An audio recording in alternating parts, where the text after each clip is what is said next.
ಪಲ್ಟು ರಾಮ್ ಅಂತ ಹೆಸರಿದೆ. ನಿತೀಶ್ ಕುಮಾರ್ನ ಪಲ್ಟು ರಾಮ್, ಯಾವ ಜಾಗಕ್ಕೆ ಬೇಕಿದ್ರೂ ಪಲ್ಟಿ ಹೊಡಿತಾರೆ. ನಿತೀಶ್ ಮತ್ತೆ ನರೇಂದ್ರ ಮೋದಿ ಅವರ ಜೊತೆ ಹೋಗುವಂಥ ಲಕ್ಷಣಗಳು ಕಾಣ್ತಾ ಇದೆ. ಫಸ್ಟ್ ಹೋಗಿ ದೆಹಲಿಯಲ್ಲಿ 3 ದಿನ ಕಾಲ ಠಿಕಾಣಿ ಹೂಡಿದ್ದಾರೆ ನಿತೀಶ್ ಕುಮಾರ್. ಯಾಕೆ ಅಂತ ಭಾಳ ದೊಡ್ಡ ಚರ್ಚೆ ಆಗ್ತಾ ಇದೆ. ಇನ್ನು ದೆಹಲಿಯಲ್ಲಿ JDU ರಾಷ್ಟ್ರೀಯ ಕಾರ್ಯಕಾರಿಣಿ ಇದೆ. ಡಿಸೆಂಬರ್ 29ರಂದು JDU ರಾಷ್ಟ್ರೀಯ ಪರಿಷತ್ತಿದೆ. ಅಂದು ಡಿಸೆಂಬರ್ 29ರಂದು ದೊಡ್ಡ ನಿರ್ಧಾರ ಹೊರಬೀಳುವಂಥ ಸಾಧ್ಯತೆ ಇದೆ. ಹೇಗೆ INDA ಮೈತ್ರಿಕೂಟಕ್ಕೆ ಬರ್ತೀನಿ ಅಂತೇಳಿ ಮಾಯಾವತಿ ಹೇಳಿದ್ರು, NDA ಮೈತ್ರಿಕೂಟಕ್ಕೆ ನಾನು ಬರ್ತೀನಿ ಅಂತ ಹೇಳುವಂಥ ಸಾಧ್ಯತೆ ನಿತೀಶ್ ಕುಮಾರ್ ಅವರಿಂದ ಕಂಡು ಬರ್ತಾ ಇದೆ. ಕಾರಣ JDU ಅಧ್ಯಕ್ಷ ಲಲ್ಲನ್ ಸಿಂಗ್ ಅವರ ಜೊತೆ ಲಾಲು ಪ್ರಸಾದ್ ಯಾದವ್ ಕೈ ಜೋಡಿಸಿದ್ದಾರೆ ಅನ್ನುವಂಥ ಮಾತಿದೆ. ಸೊ ಹಾಗಿದ್ರೆ ಲಾಲು ಮತ್ತು ನಿತೀಶ್ ನಡುವೆ ಈ ಬಿರುಕು ಯಾಕೆ ಬರ್ತಾ ಇದೆ? INDA ಮೈತ್ರಿಕೂಟದಲ್ಲಿ ಬಿರುಕು ಯಾಕೆ ಬರ್ತಾ ಇದೆ? ಲಾಲು ಪ್ರಸಾದ್ ನಡೆಗಳಿಂದ ನಿತೀಶ್ ಕುಮಾರ್ ಬೇಸತ್ತೋಗಿದ್ದಾರಂತೆ. ಯಾಕಂದರೆ ಲಾಲು ಪ್ರಸಾದ್ ಯಾದವ್ JDUವನ್ನು ವಿಭಜನೆ, JDUನ ಅಧ್ಯಕ್ಷ ಇದೆ ನಿತೀಶ್ ಕುಮಾರ್ ಅವರು, JDU ನಾಯಕ, ಅದನ್ನು ವಿಭಜನೆ ಮಾಡೋದಕ್ಕೆ ಪ್ರಯತ್ನ ಪಡ್ತಾ ಇದ್ದಾರಂತೆ. ಅದಕ್ಕೆ ತಕ್ಕ ಹಾಗೆ JDU ಅಧ್ಯಕ್ಷ, ಬಿಹಾರದ JDU ಅಧ್ಯಕ್ಷ ಲಲ್ಲನ್ ಸಿಂಗ್ ಜೊತೆ ಕೈ ಜೋಡಿಸಿದ್ದಾರೆ ಅನ್ನುವಂಥ ಶಂಕೆ ಇದೆ. ಈ ಕಾರಣಕ್ಕೆ ಲಲ್ಲನ್ ಸಿಂಗ್ ಅವರನ್ನು ಕಂಡ್ರೆ ಆಗ್ತಾ ಇಲ್ಲ ನಿತೀಶ್ ಕುಮಾರ್ಗೆ, ತನ್ನದೇ ಪಕ್ಷದ ಅಧ್ಯಕ್ಷರನ್ನು ಕಂಡ್ರೆ ಆಗ್ತಾ ಇಲ್ಲ. ಒಂದು ವೇಳೆ ಲಾಲು ಪ್ರಸಾದ್ ಯಾದವ್ ನನ್ನ ನಾಯಕರನ್ನ ಕರ್ಕೊಂಡು, JDUನ ಕೆಲವು ಶಾಸಕರನ್ನ ಕರ್ಕೊಂಡು ಕಾಂಗ್ರೆಸ್ ಜೊತೆಗೂಡಿ ಇದೇ ನಿತೀಶ್ ಕುಮಾರ್ ಅವರನ್ನು ಹೊರಗಿಟ್ಟು, BJPಯನ್ನು ಹೊರಗಿಟ್ಟು ಸರ್ಕಾರ ರಚನೆ ಮಾಡಿದರೆ ತಾನೇನಾಗಬೇಕು? ಆ ಕಡೆ ಪ್ರಧಾನಮಂತ್ರಿ ಅಭ್ಯರ್ಥಿ ಕೂಡ ಅಲ್ಲ, ಈ ಕಡೆ ಬಿಹಾರದ ಮುಖ್ಯಮಂತ್ರಿ ಕೂಡ ಅಲ್ಲ.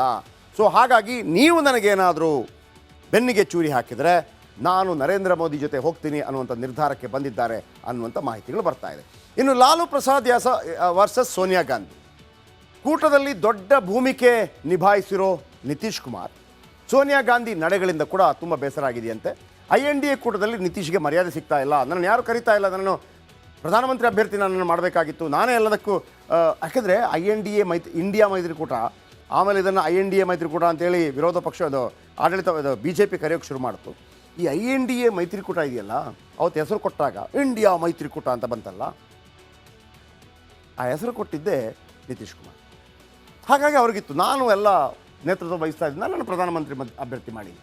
ಸೋನಿಯಾ ಗಾಂಧಿ ಲೆಕ್ಕಕ್ಕಿಡ್ತಾ ಇಲ್ಲ. ಸೋನಿಯಾ ಗಾಂಧಿ ಮಲ್ಲಿಕಾರ್ಜುನ ಖರ್ಗೆ ಅವರ ಬಗ್ಗೆ ಕೂಡ ಹೇಳಿಲ್ಲ, ಇನ್ನು ಇವರನ್ನು ಇಡ್ತಾರಾ? ಸೊ INDA ಮೈತ್ರಿಕೂಟದಲ್ಲಿ ನನ್ನನ್ನು ಪ್ರಧಾನಮಂತ್ರಿ ಅಭ್ಯರ್ಥಿ ಮಾಡ್ತಾ ಇಲ್ಲ ಅಂತೇಳಿ ಅವರಿಗೆ ಕೋಪ ಇದೆಯಂತೆ.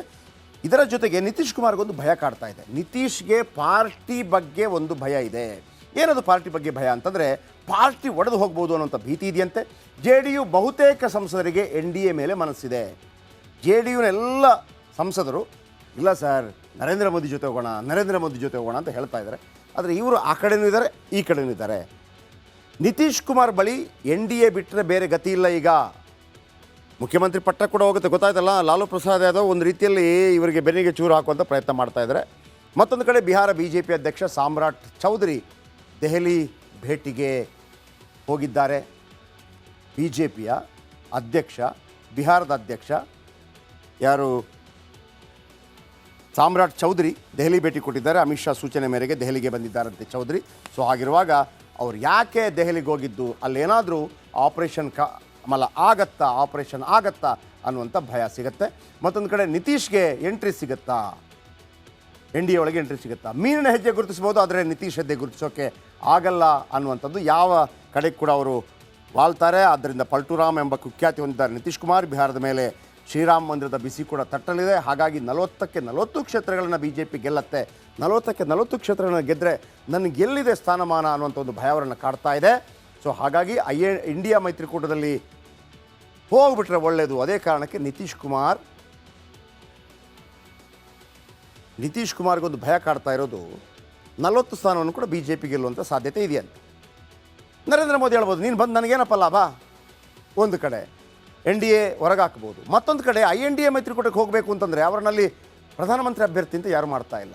ಹಾಗಾಗಿ ಒಂದು ರೀತಿಯಲ್ಲಿ ದಿಕ್ಕಾಪಾಲಾಗಿದ್ದಾರೆ ಯಾರು? ನಿತೀಶ್ ಕುಮಾರ್. ಆ ಕಡೆ NDA ಕರ್ಕೊಂಡ್ರೆ ಲಕ್, ಕರ್ಕೊಳ್ಳದೆ ಇದ್ದರೆ ನರೇಂದ್ರ ಮೋದಿ ಹೇಳ್ಬೋದು, ಬಿಹಾರದಲ್ಲಿ 40ಕ್ಕೆ ನಾವೇ ಗೆಲ್ತೀವಪ್ಪ, ನೀನು ಬರದೇ ಇರು, ನಾವೇ ಗೆಲ್ತೀವಿ ಅಂತ. ಆಯಿತು, INDA ಮೈತ್ರಿಕೂಟಕ್ಕೆ ಹೋಗು ಅಂತ ಹೇಳಿದಾಗ ಪ್ರಧಾನಮಂತ್ರಿ ಅಭ್ಯರ್ಥಿಯನ್ನು ಮಾಡ್ತಾ ಇಲ್ಲ.